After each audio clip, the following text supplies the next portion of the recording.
청취자 여러분, 오늘은 정말 예고 없는 충격 소식을 전해야 합니다. 이재명 대통령이 직접 발표했습니다.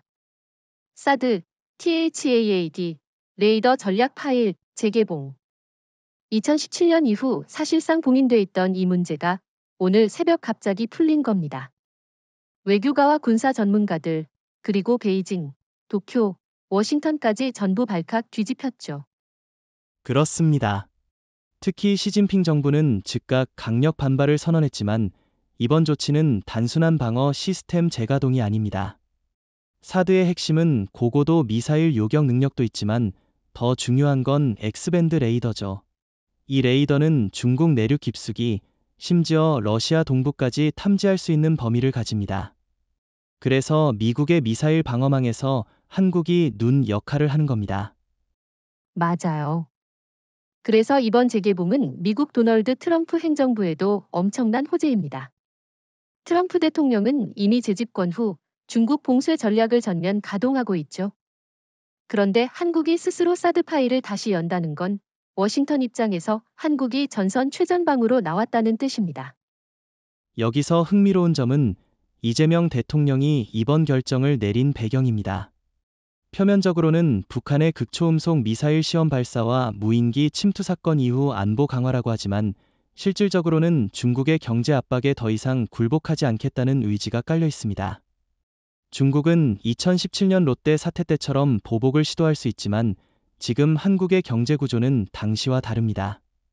반도체, 방산, 배터리, 한국이 가진 카드가 훨씬 많죠. 여기서 한 가지 짚고 넘어가야 할 게 있습니다.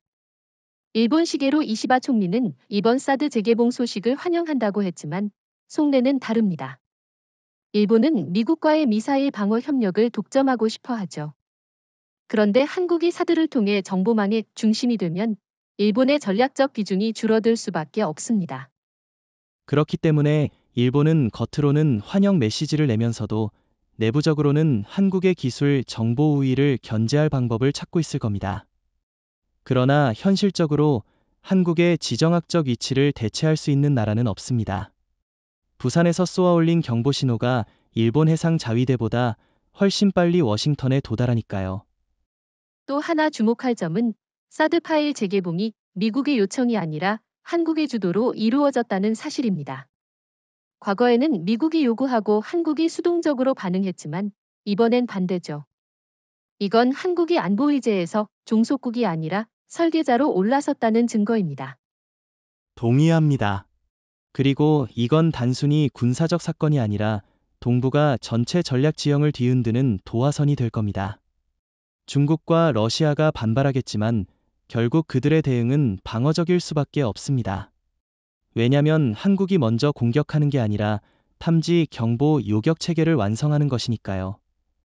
정리하자면 이번 사드 레이더 파일 재개봉은 한국의 안보 자율성을 높이고 중국과 일본을 전략적으로 압박하며 미국에는 최고의 정보 자산을 제공하는 삼중 효과를 낳습니다. 그리고 이재명 정부가 이를 통해 어떤 외교의 안보 로드맵을 그릴지 전 세계가 주목하고 있습니다. 사드 문제를 이야기할 때 우리는 2017년 이후의 긴 침묵을 빼놓을 수 없습니다. 그때 당시 문재인 정부는 3불, 3부 원칙을 내세웠죠. 사드를 추가 배치하지 않겠다. 미국의 MD 체계에 가입하지 않겠다. 한미 2일 군사동맹을 만들지 않겠다는 약속 말입니다. 이 원칙은 표면적으로는 한미중 관계를 안정시키는 듯 보였지만 실상은 우리 안보를 스스로 묶어놓은 족쇄였습니다. 동의하는 부분도 있지만 당시 상황을 생각해보면 경제 보복이 워낙 거셌잖아요. 중국이 단체 관광을 막고 롯데마트를 사실상 철수하게 만들고 K 콘텐츠 수출길까지 막았습니다. 당시 GDP 성장률과 수출 의존도를 보면 정부 입장에서 일시적으로라도 긴장을 완화하는 게 불가피했을 수 있습니다. 하지만 그 일시적 완화가 7년 가까이 지속된 건 문제죠.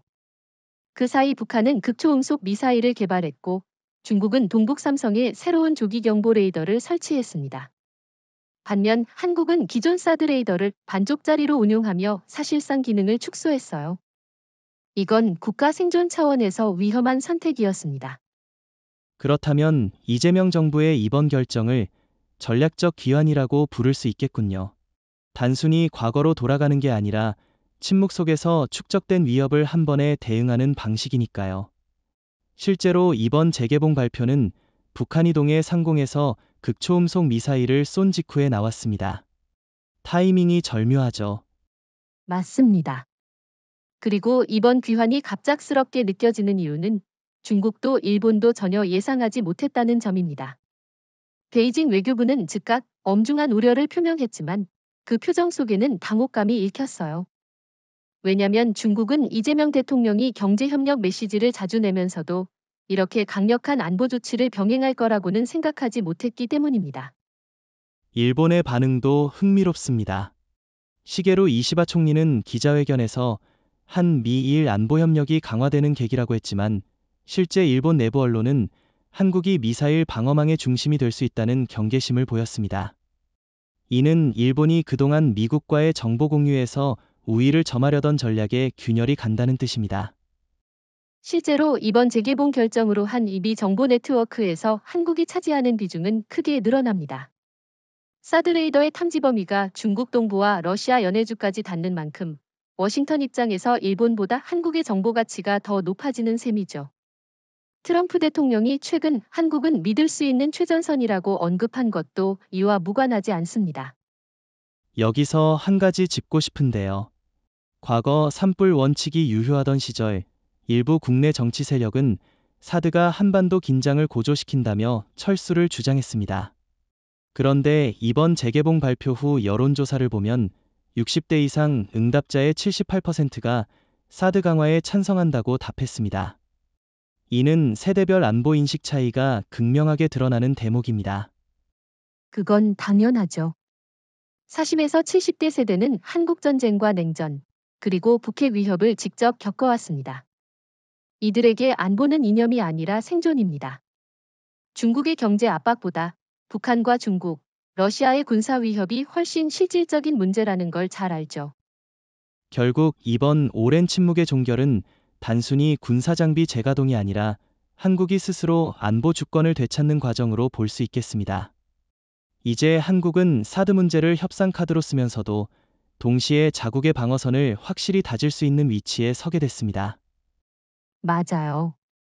그리고 이번 귀환은 누가 먼저 요구했는가보다 누가 주도권을 쥐고 있는가가 더 중요합니다. 이재명 대통령은 침묵을 깨는 순간 국내외 모두에 한국은 더 이상 수동적이지 않다는 신호를 보냈습니다. 이건 중국, 일본, 그리고 북한 모두에게 상당한 심리적 압박이 될 겁니다. 청취자 여러분, 사드 이야기를 하면 대부분 미사일을 하늘에서 요격하는 무기 정도로 생각합니다. 하지만 실은 그보다 훨씬 중요한 기능이 있습니다. 바로 X밴드 레이더입니다. 이 장비가 한반도에 있다는 건 단순히 방패를 들고 있다는 게 아니라 동북아 전역을 꿰뚫는 전략적 눈을 가졌다는 뜻이죠. 맞습니다. 이 레이더의 탐지 범위는 1000km를 훌쩍 넘어갑니다. 속도가 마하 5 이상인 극초음속 미사일도 발사 직후 궤적을 잡아낼 수 있죠. 중국 동부 연안에서 쏘아올린 탄도미사일은 물론 러시아 블라디보스토크 인근에서 발사되는 장거리 미사일까지 실시간 추적이 가능합니다. 일본의 조기경보 레이더보다 탐지 정밀도가 높다는 평가도 받습니다. 그래서 중국이 사드를 그렇게 두려워하는 겁니다. 겉으로는 한반도 긴장 고조라는 명분을 내세우지만 실제로는 레이더가 중국 대륙 깊숙이 있는 전략 미사일 기지를 감시할 수 있다는 점이 불편한 거죠. 특히 산둥성과 네이멍구, 내몽고, 일대의 핵미사일 사일로 위치가 노출될 수 있으니까요. 러시아도 마찬가지입니다. 연해주 해군기지와 미사일 부대 이동 경로가 한국 레이더에 포착될 가능성이 큽니다. 모스크바 입장에서는 한미 동맹의 기가 자기 집 앞마당을 감시하는 셈이니 당연히 신경이 곤두설 수밖에요. 그런데 여기서 중요한 건 이 레이더가 단지 미국을 위한 자산이 아니라는 점입니다. 한국군도 동시에 데이터를 활용할 수 있습니다. 북한이 발사하는 단거리, 중거리 미사일뿐 아니라 비행시간 5분 이내의 전술 탄도미사일까지 조기 탐지해 방어태세를 갖출 수 있죠. 이건 우리 땅, 우리 하늘을 지키는데 절대적인 무기입니다. 그렇다면 질문 하나 드리겠습니다. 만약 사드 레이더가 없다면 한국은 어떤 대안을 쓸 수 있을까요? 현재 운용 중인 그린파인, 레이더나 천궁 이 체계만으로 충분합니까? 그건 불가능합니다. 그린파인 레이더는 탐지 거리가 짧고 천궁이는 주로 요격 능력에 초점을 맞춥니다. 반면 사드 레이더는 먼 거리에서 빨리 발견하는 데 최적화돼 있죠. 즉, 우리 군이 1분이라도 더 빠르게 경보를 받는다면 수도권 방어 확률이 수십 퍼센트 높아집니다. 그렇군요. 그리고 기술적으로도 사드 레이더는 계속 진화하고 있습니다. 미국은 최근 TPY-2의 개량형을 개발 중인데 여기에 AI 기반 궤적 예측 알고리즘이 적용됩니다. 만약 한국이 이 업그레이드 버전을 도입한다면 탐지 정확도는 2배 이상 향상될 수 있습니다. 이건 단순한 군사 장비 교체가 아니라 전략 지형을 재편하는 변화입니다. 일본이나 대만, 심지어 괌의 방어망까지 한국 레이더 정보에 의존하게 된다면 우리 입지는 완전히 달라집니다. 일본이 이를 경계하는 이유도 바로 여기에 있습니다. 그렇다면 이번 사드 레이더 재개봉은 단순히 재가동이 아니라 한국 중심의 동북아 미사일 경보 네트워크를 구축하는 첫걸음이라고 봐야겠네요. 정확합니다. 그리고 이 네트워크가 완성되면 중국과 러시아, 북한 모두가 한국의 결정을 무시할 수 없게 됩니다. 그들의 미사일 한 발, 전투기 한 대의 움직임까지 한국 레이더망에 걸리니까요. 이건 말 그대로 전략적 억제력입니다. 결국 사드 레이더는 한국을 단순한 방패가 아닌 지휘관의 눈으로 만드는 자산이군요. 그 눈이 있는 한 적은 결코 방심할 수 없습니다. 사드 이야기를 할 때 절대 빼놓을 수 없는 게 바로 미국의 동북아 미사일 방어망 전체 구조입니다. 워싱턴은 일본, 괌, 알래스카, 하와이까지 이어지는 다층 방어 체계를 갖추고 있죠.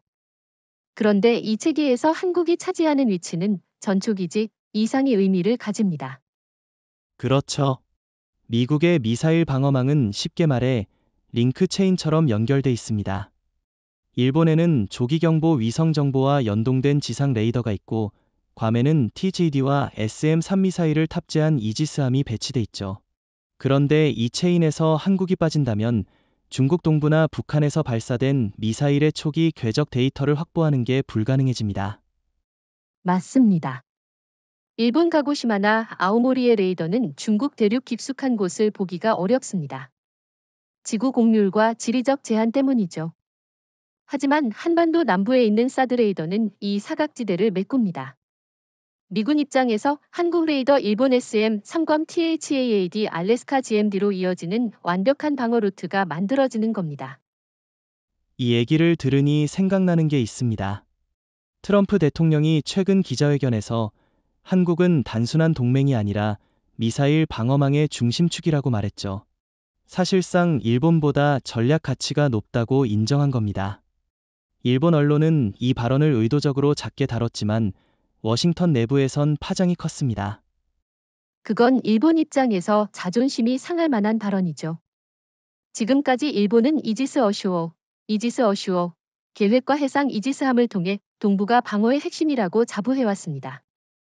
그런데 한국이 사드 레이더를 재가동하고 미군과 실시간 데이터 공유를 시작하면 일본의 역할은 보조적 위치로 밀릴 수밖에 없습니다. 여기서 중요한 질문 하나. 만약 한국이 사드 레이더 운영을 중단한다면 미국은 어떤 대안을 택할까요? 일본이나 대만의 추가 배치가 가능할까요? 불가능합니다. 일본은 중국과 러시아 양쪽을 동시에 감시하기엔 위치가 불리하고 대만은 정치, 군사적으로 너무 위험합니다. 한국만이 북한, 중국 동부, 러시아 연해주까지 동시에 감시할 수 있는 삼중 감시각을 제공합니다. 이건 단순한 지리적 우연이 아니라 지정학적 절대 우위죠. 그렇군요. 게다가 한국은 단순히 미국이 제공하는 방어망에 기생하는 게 아니라 자국 방산 기술을 통해 역으로 기여하고 있습니다. 예를 들어 LIGX-1의 장거리 레이더 기술과 하나 시스템의 지휘 통제 시스템은 미군도 인정한 성능이죠. 정확합니다. 심지어 일부 미국 전문가들은 한국이 독자적으로 다층 방어망을 구축할 능력을 이미 갖췄다고 평가합니다. 사드레이더 재개봉은 이 능력을 미국과 공유하면서 동시에 우리 주권을 강화하는 전략이기도 합니다. 결국 미국의 영내 미사일 방어망은 한국이 있어야 완성되고 한국이 있기에 일본과 괌, 알래스카가 제 역할을 할 수 있는 구조네요. 그런데 이 구조를 한국이 주도적으로 설계하거나 조정할 수 있다면 그건 엄청난 외교 안보 카드가 될 겁니다. 바로 그 점이 핵심입니다. 과거엔 미국이 배치하라고 하면 배치하고 중단하라고 하면 중단하는 수동적 태도였지만 이제는 반대입니다. 이번 사드 재개봉이 미국의 요구가 아니라 한국의 결정이었다는 건 우리가 이체인의 종속 부품이 아니라 핵심 기여라는 걸 증명한 사건입니다. 이번 사드 레이더 재개봉, 표면적으로는 한국이 주도한 결정이지만 솔직히 말해서 미국이 내심 원했던 타이밍이라는 건 부인할 수 없습니다. 트럼프 대통령은 재집권 이후 중국 견제를 최우선 전략으로 삼고 있죠. 그런데 한반도 사드 재가동은 그 전략의 핵심 퍼즐을 맞추는 역할을 합니다. 그렇죠.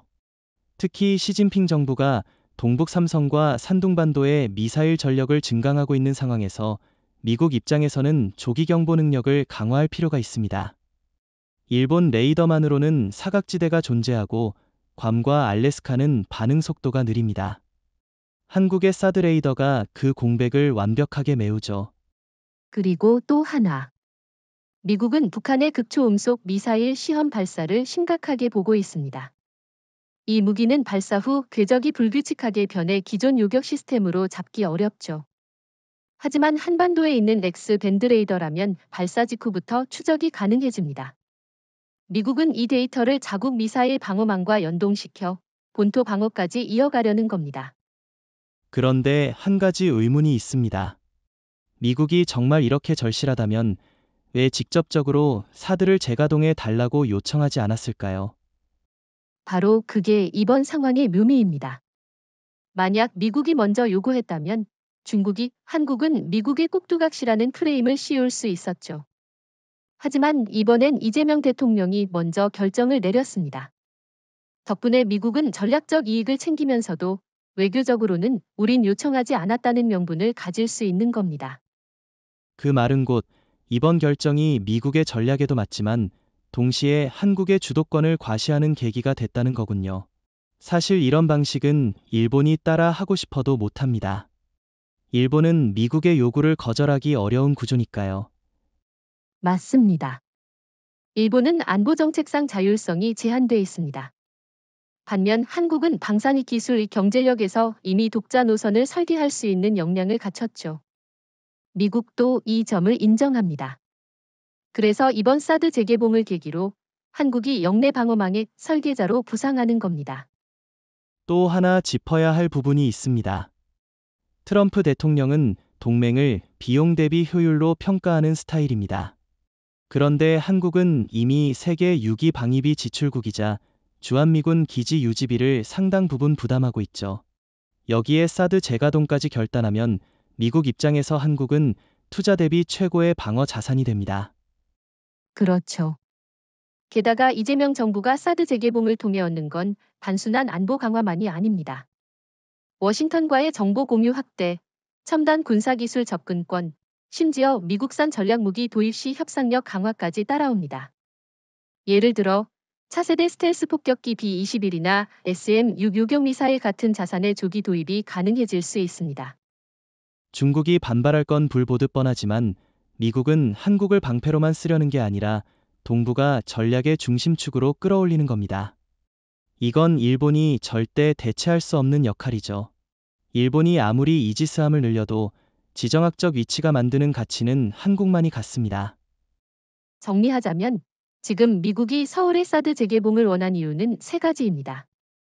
첫째, 중국과 북한의 미사일 위협 조기 탐지. 둘째, 일본으로는 채울 수 없는 사각지대 해소. 셋째, 전략무기 운용에서 한국의 위치를 보조해서 중심으로 격상시키는 겁니다. 그리고 이 모든 걸 한국이 주도적으로 실행했다는 점이 이번 사건의 진짜 가치죠. 사드 레이더 재개봉 결정을 이해하려면 최근 북한의 군사 행보를 빼놓을 수 없습니다. 올해만 해도 북한은 극초음속 미사일 2차례, 장거리 순항미사일 3차례, 그리고 무인기 침투 사건까지 벌였습니다. 특히 극초음속 미사일은 마하 10 이상 속도로 비행하며 궤적이 불규칙해 기존 방어망으로는 대응이 쉽지 않습니다. 맞습니다. 북한은 이미 전략적 계산을 바꿨습니다.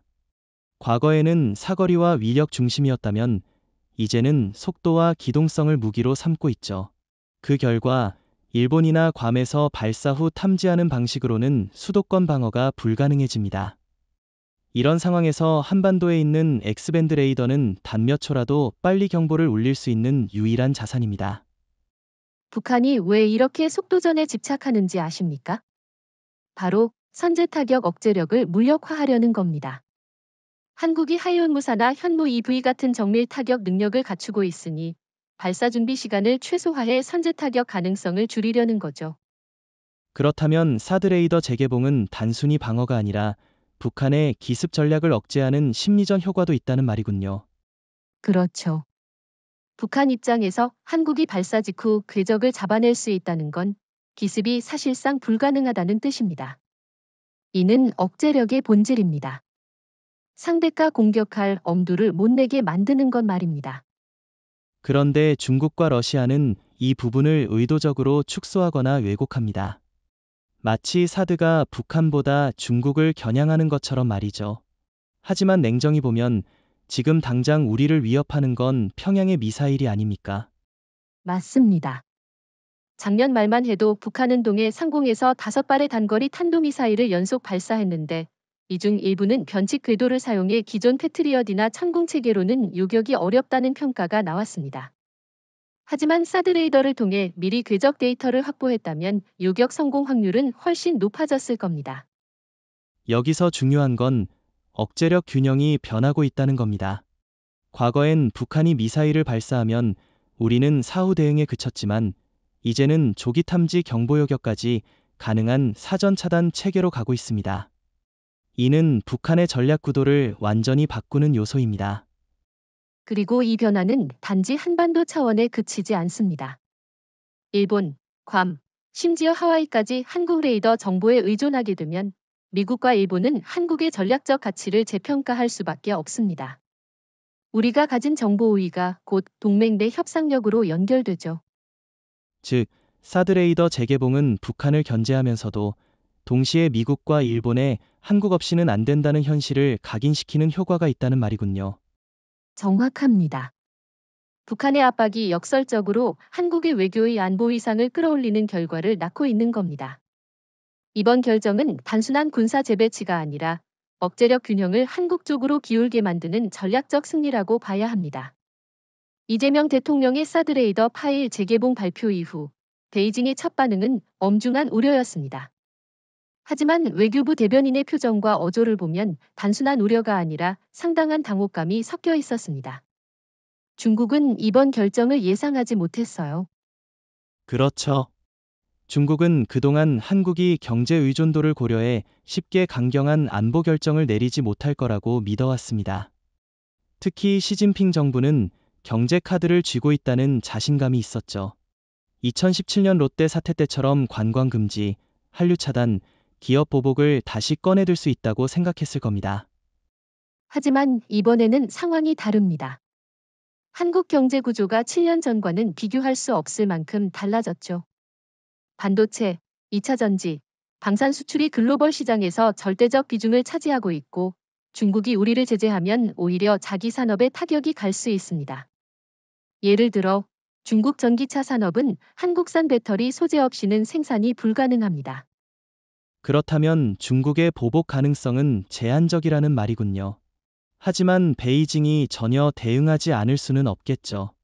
어떤 방식이 가능할까요? 첫째, 외교적 압박입니다. 중국은 한미중 정상회담을 연기하거나 바자회의에서 한국을 공개적으로 비판할 수 있습니다. 둘째, 경제적 신호 조절입니다. 통관 지연이나 환경 규제 강화 같은 비공식 제재를 통해 압박하는 거죠. 셋째, 군사적 시위입니다. 서해나 이어도 인근에서 해군이 공군 훈련을 확대해 긴장감을 조성할 수 있습니다. 그런데 이 세 가지 모두 한국의 대응 여지가 있습니다. 외교적으로는 미국, 일본, 동남아 국가들과의 협력을 강화해 중국의 고립감을 부각시키고 경제적으로는 공급망 다변화를 이미 진행 중입니다. 군사적으로는 KDX-3 구축함과 P-8 해상 초계기, 그리고 이미 강화된 공군 전력을 활용해 감시 대응 체계를 갖추고 있죠. 중국의 가장 큰 딜레마는 강하게 나서면 역효과라는 겁니다. 만약 베이징이 과거처럼 무리한 보복을 하면 한국 내 반중 정서가 폭발적으로 커질 수 있습니다. 이건 시진핑 정부 입장에서 장기적으로 손해입니다. 게다가 미국이 이 틈을 타 한국과의 군사, 경제 협력을 더 강화할 수 있죠. 실제로 중국 내부 전문가들도 조심스러운 발언을 하고 있습니다. 한국과의 관계가 완전히 틀어지면 미국에 전략적 이익을 준다는 분석이 베이징 싱크탱크 보고서에서 나왔습니다.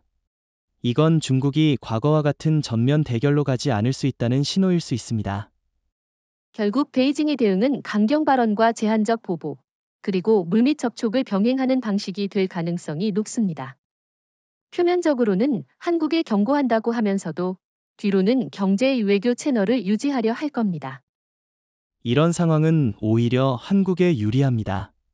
중국이 직접적인 군사 충돌이나 전면 경제 제재로 가지 못하면 우리는 안보 주권을 지키면서도 경제적 피해를 최소화할 수 있죠. 그리고 이런 국면에서 한국이 보여줄 수 있는 메시지는 명확합니다. 우리는 경제 압박에 굴하지 않는다. 맞습니다. 사드 레이더 재개봉은 단순한 방어 강화가 아니라 중국과의 심리전이기도 합니다. 베이징이 예상한 경제로 한국을 제압하는 공식이 더 이상 통하지 않는다는 걸 보여준 순간입니다.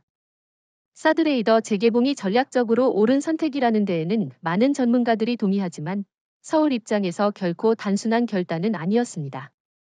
왜냐하면 안보 강화와 경제 위험 사이에서 줄타기를 해야 하기 때문입니다. 맞습니다.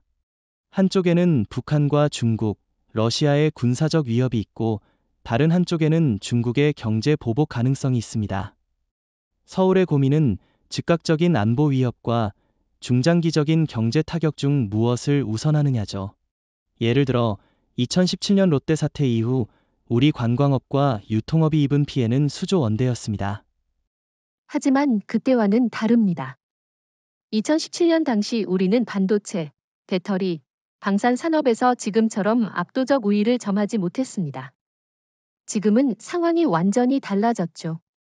한국의 배터리 소재가 없으면 중국 전기차 산업은 생산 차질을 피할 수 없고 한국 방산 기업의 기술 없이는 일부 중국 무기 체계의 현대화도 늦어집니다. 그렇다고 해도 서울이 중국을 완전히 무시할 수는 없습니다. 중국은 여전히 최대 무역 파트너 중 하나이고 농수산물 수출이나 일부 제조업 부문은 중국 시장에 크게 의존하고 있습니다. 그래서 이재명 대통령이 이번 결정을 내리면서도 외교 채널을 유지하려는 겁니다. 그건 사실이지만 여기서 중요한 건 의존을 줄이는 속도입니다. 이미 정부와 대기업들이 공급망 다변화를 추진 중이죠. 동남아, 인도, 유럽과의 교역이 늘어나고 있고 미국과의 반도체 방산 협력도 급속도로 확대되고 있습니다. 사드 재개봉은 이런 흐름 속에서 중국과의 불필요한 과도한 의존을 줄이는 명분이 됩니다. 내부적으로도 서울은 딜레마가 있습니다. 국내 정치권 일부는 여전히 사드가 중국을 자극해 한반도 긴장을 높인다고 주장합니다. 하지만 여론조사를 보면 40에서 70대에서 사드 재가동에 찬성하는 비율이 70%를 넘습니다. 특히 안보를 실질적으로 경험한 세대일수록 지지가 높습니다. 여기서 저는 중요한 포인트를 하나 짚고 싶습니다. 안보와 경제를 저울질할 때 경제는 회복할 수 있지만 안보 공백은 한 번 뚫리면 되돌릴 수 없습니다. 사드 레이더는 경제적 비용보다 훨씬 큰 가치를 제공하는 보험입니다. 그렇군요. 또 한 가지 흥미로운 건 이번 결정을 통해 서울이 워싱턴과 베이징 양쪽 모두에서 전략적 가치를 높이는 카드를 쥐게 됐다는 겁니다. 미국에는 필수 안보 파트너로 중국에는 협상을 해야 하는 상대로 인식됩니다. 이건 과거처럼 일방적으로 끌려다니는 상황과는 다릅니다. 결국 서울의 딜레마는 위험을 피하느냐, 아니면 위험을 관리하면서 주도권을 잡느냐의 문제입니다. 이재명 대통령은 두 번째 길을 택했습니다. 당장의 경제 리스크를 감수하더라도 장기적으로 한국이 안보와 외교에서 독자적 영향력을 확보할 수 있다는 계산이죠. 저는 그 선택이 옳다고 봅니다. 왜냐하면 동북아의 전략 환경은 앞으로 더 불안정해질 것이고 그 속에서 살아남으려면 눈앞의 손익보다 장기적인 힘을 키워야 하기 때문입니다. 그리고 사드 레이더 재개봉은 그 힘을 확보하는 시작점입니다.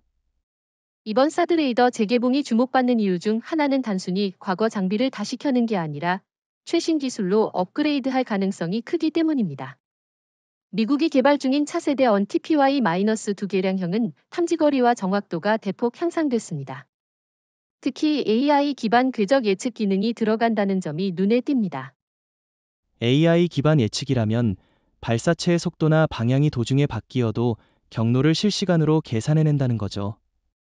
그렇다면 북한의 변칙 궤도 미사일이나 중국의 극초음속 활공체도 요격 가능성이 훨씬 높아질 것 같습니다. 맞습니다. 기존 레이더가 보이는 대로 추적했다면 신형 레이더는 앞을 내다보며 추적합니다.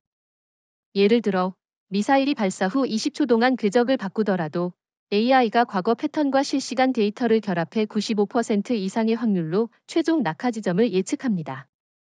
그렇다면 한국이 신형 레이더를 도입하면 미국의 MD망에서의 위상도 달라질 겁니다. 일본이 보유한 조기경보 시스템보다 훨씬 앞선 성능이 된다면 정보 중심이 한국으로 완전히 이동하겠죠. 정확합니다. 게다가 이번 업그레이드가 단순히 탐지 성능 향상에 그치지 않는다는 점이 중요합니다. 신형 사드 시스템은 다중 표적 동시 추적 능력이 강화돼 최대 100개 목표를 동시에 식별하고 그중 위협도가 높은 순으로 우선 대응할 수 있습니다. 이는 다발성 공격을 즐겨 쓰는 북한 전략을 무력화시키는 데 핵심입니다.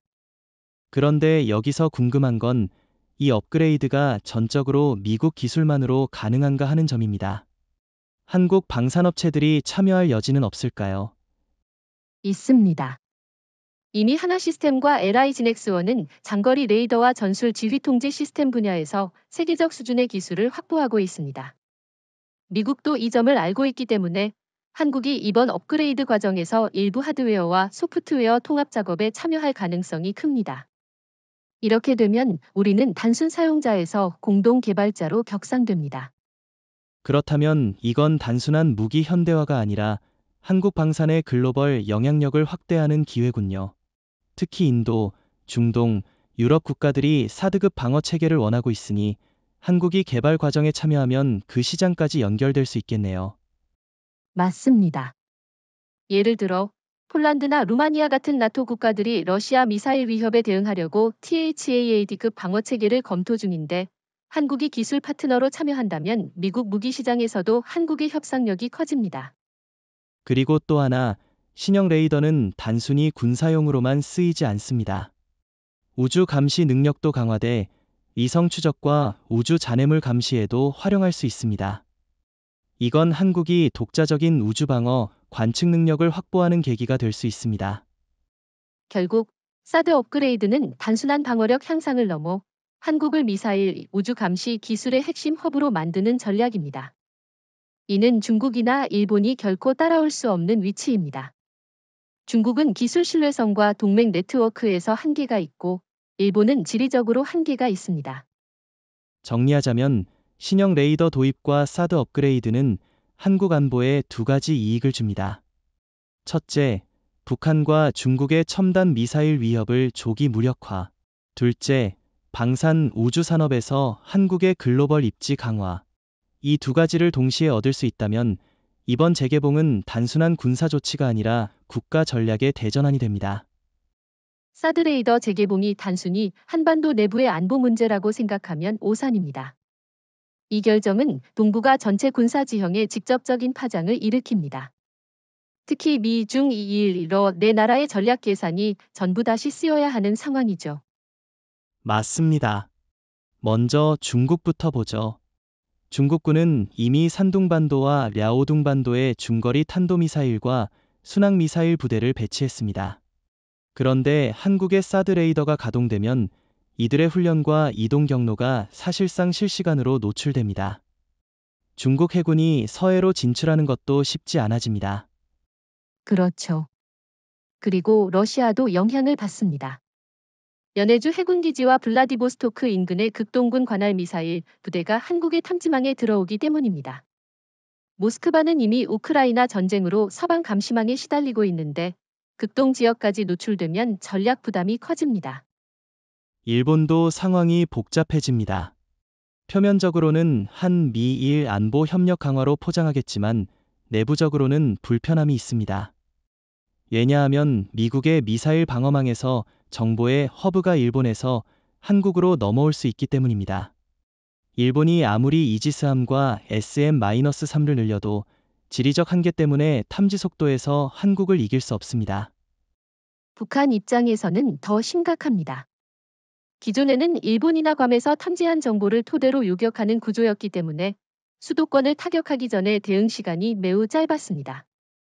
하지만 한국이 레이더로 발사 직후를 잡아내면 북한의 기습 전략은 사실상 무력화됩니다. 이는 김정은 정권의 군사적 모험주의에 제동을 거는 효과가 있습니다. 결국 이 변화는 동북아에서 군사적 억제력의 축을 한국 쪽으로 이동시키는 겁니다. 과거에는 미일 중심의 방어망 속에 한국이 말단으로 들어갔다면 이제는 한국이 중심이 되고 미일이 그 주변에 연결되는 구조로 바뀌는 거죠. 여기서 중요한 질문 하나. 이런 구조 변화가 실제 전시 상황에서 어떤 차이를 만들까요? 예를 들어 중국이 대만을 공격하면서 동북아 전역에 미사일을 쏜다면요? 그 경우 한국의 레이더는 중국 동부와 북부에서 발사되는 미사일 대부분을 조기 포착할 수 있습니다. 대만, 일본, 심지어 미군 괌 기지 방어까지 영향을 미칩니다. 이때 한국은 단순히 자기 방어를 넘어서 동맹국의 방어를 지휘할 수 있는 위치에 서게 됩니다. 이는 외교적 영향력으로 직결됩니다. 그리고 이런 변화는 단기적인 군사 충돌 억제에도 효과가 있습니다. 중국이나 러시아가 함부로 한반도 주변에서 군사 행동을 하지 못하게 만드는 심리적 압박이죠. 왜냐하면 그들의 모든 움직임이 한국을 통해 미국과 일본에 전달되니까요. 결론적으로 사드 레이더 재개봉은 동북아의 군사 판도를 재편합니다. 중국과 러시아의 전략 범위는 줄어들고 북한의 기습 능력은 약화되며 일본의 전략 우위는 한국 쪽으로 이동합니다. 동시에 미국은 더 강력한 방어망을 가지게 되죠. 이건 한국 외교 안보 역사에서 보기 드문 4대 강국 동시 견제 성공 사례가 될 수 있습니다. 사드 레이더 재개봉 소식이 전해진 직후 모스크바 외무부 대변인은 동북아 안정을 해치는 결정이라며 비판했습니다. 하지만 그 속내를 보면 단순한 불만이 아니라 전략적 불안감이 깔려 있습니다. 러시아 극동군의 활동이 이제 한국의 감시망에 완전히 들어가게 됐으니까요. 그렇죠. 특히 블라디보스토크와 나우카, 그리고 캄차카 반도의 해군 기지는 러시아 태평양 함대의 핵심 거점입니다. 사드 레이더가 가동되면 이 지역에서 미사일 시험 발사나 함정 이동이 실시간으로 탐지될 수 있습니다. 모스크바 입장에선 상당히 껄끄러운 상황이죠. 그래서 러시아가 선택할 수 있는 카드는 두 가지입니다. 하나는 외교적 압박, 다른 하나는 군사 협력 강화입니다. 외교적 압박은 효과가 제한적이니 결국 베이징과의 전술 연합 쪽으로 기울 가능성이 큽니다. 이미 시진핑과 푸틴은 여러 차례 정상회담에서 군사 정보 공유 확대를 논의했습니다. 그런데 여기서 의문이 있습니다. 중국과 러시아가 정말로 긴밀히 협력할 수 있을까요? 역사적으로 두 나라는 국경 분쟁과 이해관계 충돌이 많았잖아요. 맞습니다. 완벽한 군사 동맹은 어렵습니다. 다만 특정 상황 예를 들어 한국과 미국의 레이더망을 무력화해야 하는 상황에서는 전술적으로 손을 잡을 수 있습니다. 이미 중국의 전자전기와 러시아의 재민, 전파방해 기술을 결합하는 실험이 있었다는 보도가 있습니다. 만약 그들이 실제로 사드 레이더를 겨냥한 전자전 훈련을 한다면 한국은 어떻게 대응할 수 있을까요? 한국은 이미 대응책을 준비 중입니다. 하나시스템과 ADD가 개발한 차세대 전자전 방호 시스템이 있고 레이더 신호를 다중 주파수로 분산해 재밍을 어렵게 만드는 기술도 있습니다. 게다가 미군과의 정보 공유로 즉시 방해원을 역추적할 수 있습니다. 그렇다면 러시아와 중국이 협력하더라도 실질적으로 사드의 성능을 장기간 마비시키기는 어렵다는 말이군요. 오히려 그들의 움직임이 한국의 방어망 강화 명분이 될 수도 있겠네요. 정확합니다. 만약 베이징과 모스크바가 노골적으로 전술연합을 한다면 미국과 일본, 호주까지 포함된 영내 대중이 테러 협력이 더 강화됩니다. 이건 결국 그들에게 불리한 장기전이 됩니다. 러시아가 이런 위험을 감수할까요? 지금 우크라이나 전쟁 때문에 서방 제재를 받고 있는데 동북아에서도 전선을 넓히면 부담이 커질 텐데요. 그래서 전면적인 군사연합보다는 제한적이고 전술적인 협력이 주가 될 겁니다. 예를 들어 서해나 동해 상공에서 합동 정찰 비행을 하거나 정보 교환 수준에서의 협력 말입니다. 하지만 이런 움직임조차 한국 입장에서는 경계해야 합니다. 결국 모스크바의 반응은 목소리는 크지만 실질 행동은 제한적일 가능성이 높군요. 대신 중국과의 협력을 명분으로 국내 결속을 다지려 할 겁니다. 네. 하지만 한국 입장에서는 이런 명분 전쟁조차 놓치면 안 됩니다. 러시아와 중국이 한국이 동북아 불안을 키운다는 프레임을 만들면 일부 제3국 여론에 영향을 줄 수 있으니까요. 따라서 외교전과 정보전에서도 적극적인 대응이 필요합니다. 사드레이더 재개봉은 단순히 방어 능력을 높이는 게 아니라 서울의 막강한 협상 지렛대를 쥐어줍니다. 이 지렛대는 미국, 중국, 일본, 심지어 북한과의 대화에서도 전략적으로 활용할 수 있습니다. 그렇죠. 우선 미국과의 관계를 보죠. 지금까지는 미국이 사드 운용과 관련해 요청자 위치였지만 이번엔 한국이 제공자 위치로 올라섰습니다. 미국 입장에서는 한국 레이더 정보 없이는 동북아 방어망이 불안전해지니 자연히 우리 쪽에 더 많은 양보를 할 수밖에 없습니다. 예를 들어 첨단 무기 도입 협상에서 가격 인하나 조기 인도 조건을 요구할 수 있습니다. B-21 스텔스 폭격기나 SM-6 요격 미사일 같은 자산 말입니다. 미국이 동맹 공헌의 대가로 이런 조건을 수용할 가능성이 높습니다. 중국과의 협상에서도 지렛대가 됩니다. 사드 레이더는 중국이 가장 민감하게 반응하는 사안이니 이를 협상 카드로 사용해 무역 조건 개선이나 일부 비공식 제재 완화를 이끌어낼 수 있습니다. 레이더 운용 범위를 조정하는 대신 경제 협력 강화 같은 절충안이 가능하죠. 물론 이 과정에서 중국이 과거처럼 경제 보복을 시도할 수도 있지만 이번엔 한국이 글로벌 공급망에서 차지하는 비중이 크기 때문에 장기적으로 중국이 손해를 볼 가능성이 높습니다. 그러니 협상에서 우리가 훨씬 유리합니다. 일본과의 관계도 흥미롭습니다. 일본은 사드 레이더 정보에 의존할 수밖에 없지만 동시에 한국의 전략 우위를 경계합니다. 이를 역이용해 과거사 문제나 경제 협력 분야에서 양보를 이끌어낼 수 있습니다. 예를 들어 반도체 소재 수출 규제 완전 철회 같은 요구 말이죠. 북한과의 협상에서도 사드 카드는 강력합니다. 북한은 자기들의 미사일이 발사 직후 추적당한다는 사실을 매우 꺼립니다. 만약 남북 군사 대화를 재개한다면 레이더 운용 강도 조절을 대가로 핵 미사일 활동 제한을 요구할 수 있습니다. 여기서 중요한 건 이 모든 협상이 안보를 팔아서 얻는 이익이 아니라 안보를 지키면서 얻는 부수 효과라는 겁니다. 한국이 레이더를 운영하는 건 어디까지나 자국 방어를 위한 것이고 협상은 그 과정에서 발생하는 부가적 이익일 뿐이죠. 맞습니다. 그래서 이번 사드 재개봉은 전략적으로 두 가지 효과를 가집니다. 하나는 억제력 강화, 다른 하나는 외교의 경제 협상력 강화.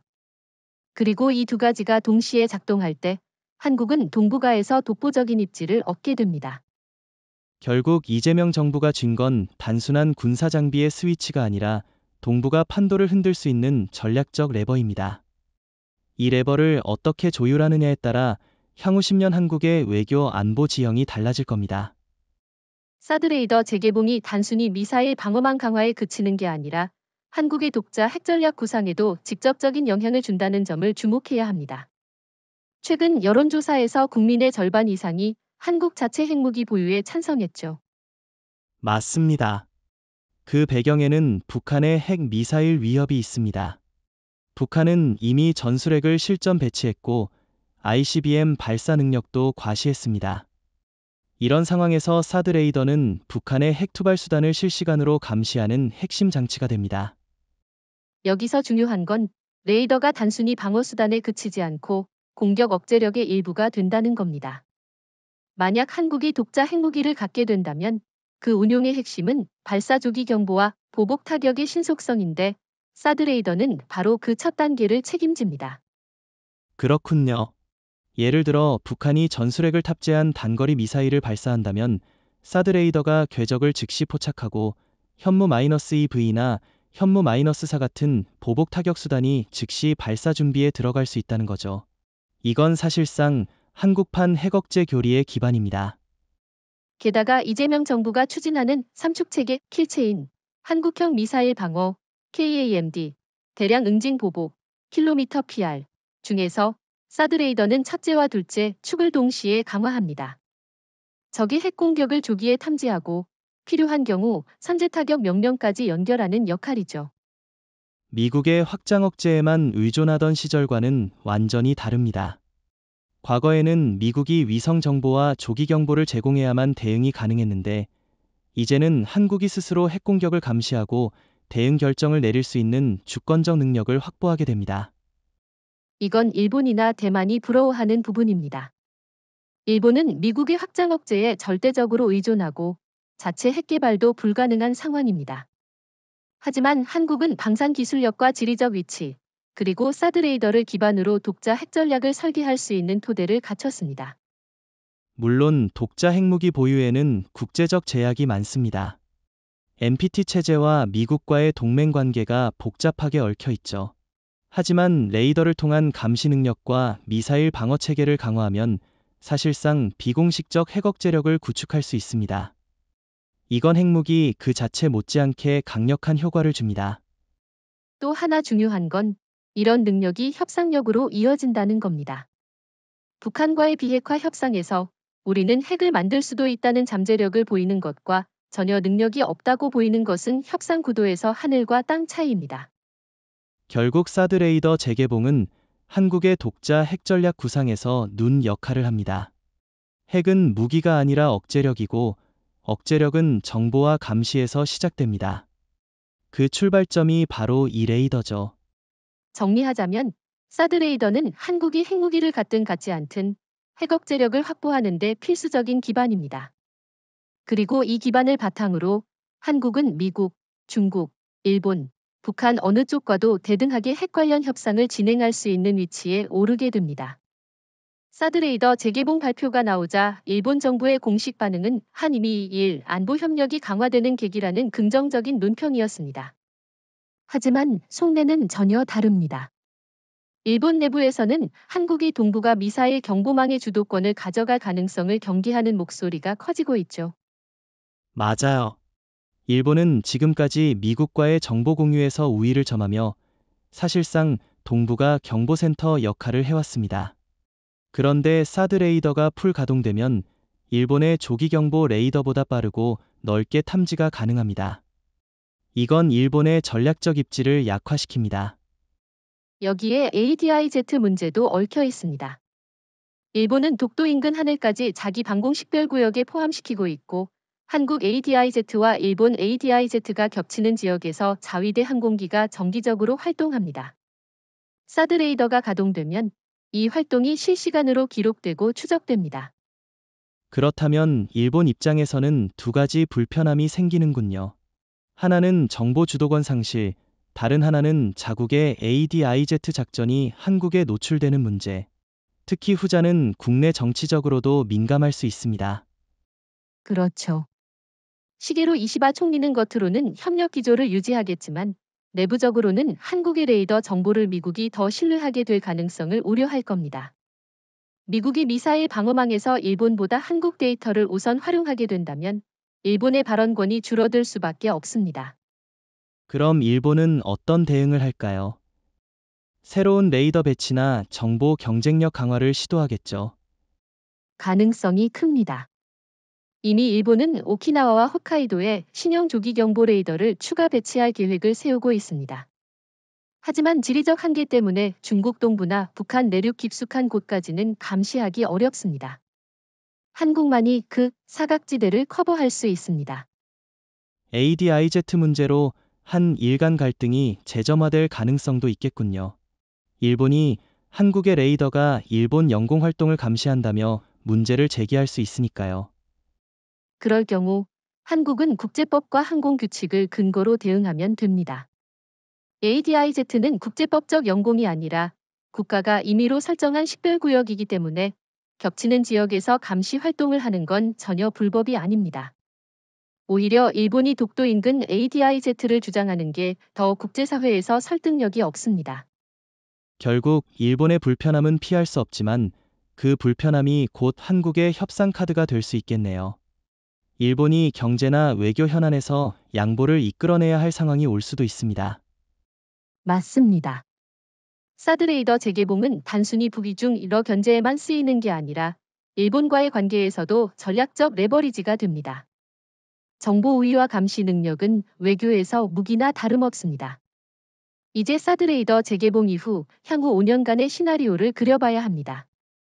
이 결정이 일시적인 뉴스로 끝날지 아니면 동북아 전략 구도를 재편하는 역사적 분기점이 될지는 우리의 전략 운용에 달려 있습니다. 저는 세 가지 가능성을 봅니다. 첫째, 레이더 가동이 안정적으로 정착하면서 한국이 동북아 미사일 경보망의 중심국으로 자리 잡는 경우. 둘째, 중국과 러시아의 지속적인 압박 속에서 운용 범위 조정이나 제약이 걸리는 경우. 셋째, 예상치 못한 군사 충돌이 발생해 레이더의 전략적 가치가 전면적으로 입증되는 경우입니다. 첫 번째 시나리오가 가장 바람직합니다. 이를 위해선 단순히 장비를 운용하는 수준이 아니라 관련 기술을 지속적으로 업그레이드하고 방산 산업과 연계해 국내 자립도를 높여야 합니다. 그래야 외부 압박에도 흔들리지 않습니다. 두 번째 시나리오, 즉 압박에 의한 제약 가능성도 배제할 수 없습니다. 중국은 여전히 경제 카드, 러시아는 에너지 카드를 쥐고 있습니다. 하지만 지금 한국은 2017년과 다릅니다. 공급망 다변화, 방산 수출 확대, 첨단 산업 독점력으로 대응할 수 있는 힘이 있습니다. 세 번째 시나리오가 흥미롭습니다. 만약 북한이 대규모 미사일 도발을 하거나 대만 해협에서 군사적 긴장이 폭발한다면 사드레이더가 동맹국 방어에 결정적 역할을 할 수 있습니다. 이 경우 한국의 전략적 가치는 단숨에 최고조로 치솟을 겁니다. 그렇죠. 그리고 이런 상황이 오면 미국과 일본은 물론 동남아와 유럽 일부 국가까지 한국의 정보 방어망에 의존하게 됩니다. 이는 외교, 경제, 안보 모든 분야에서 한국의 협상력을 폭발적으로 높입니다. 향후 5년을 내다볼 때 저는 사드레이더가 단순히 북한 미사일 대응 수단이 아니라 동북아 전략의 게임 체인저로 자리매김할 거라고 봅니다. 정보 주도권을 가진 국가는 결국 외교에서도 주도권을 가집니다. 동의합니다. 다만 한 가지 경계해야 할 점은 내부 정치 갈등이 외교 안보 전략의 발목을 잡지 않도록 하는 겁니다. 사드 배치를 둘러싼 국내 분열이 심화되면 외부 세력에 틈을 내줄 수 있습니다. 그래서 국민적 합의 형성이 중요합니다. 안보는 정권의 이해득실을 넘어선 국가 생존의 문제이기 때문에 장기적인 시야에서 접근해야 합니다. 특히 40에서 70대 세대의 안보의식과 경험을 토대로 사회적 합의를 만들어야 합니다. 정리하자면 앞으로 5년간 사드 레이더 재개봉은 한국의 전략적 지위를 한 단계 끌어올릴 절호의 기회입니다. 외부 압박은 피할 수 없지만 이를 오히려 한국의 영향력 확대에 활용할 수 있습니다. 맞습니다. 이번 결정은 단순히 군사 장비의 재가동이 아니라 한국이 동북아 안보 질서를 설계하는 주역으로 나서는 선언입니다. 그리고 그 선언이 실현될지는 앞으로 5년, 우리의 선택과 전략에 달려 있습니다.